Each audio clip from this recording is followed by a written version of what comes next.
Hey, ¿qué onda amigos? ¿Cómo están? Estamos en una boda mixteca acá en San Martín Peras. Y miren esta chulada. Miren esta chulada de fiesta.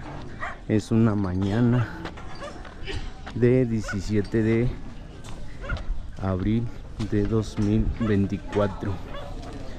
Y pues como pueden ver, ya se acomodó la gente para almorzar un rico chilate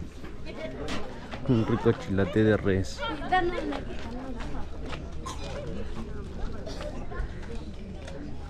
Vamos a acercarnos donde están las ollas del chilate.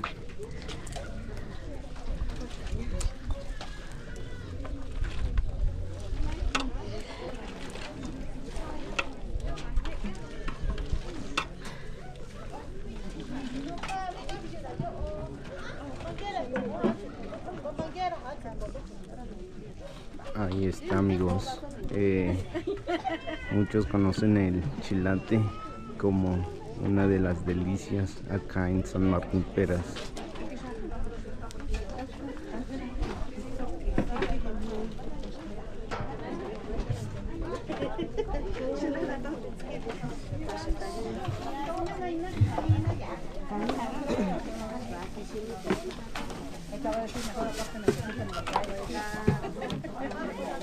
No trajo toallita y aparte poquito de hielo.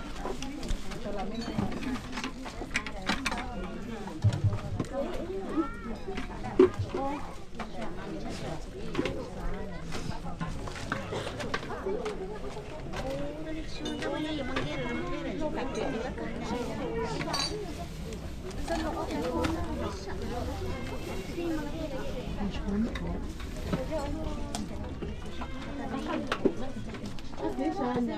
Cho tao có cũng đi chị. Ta xin tao có nó cũng. Ta xin tao có. Nó còn lại.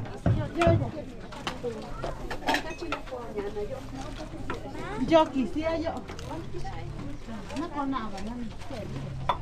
No con la que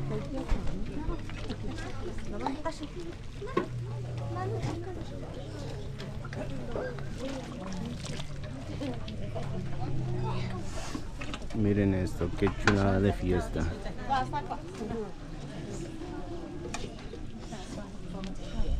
Qué chulada de fiesta acá en la Mixteca.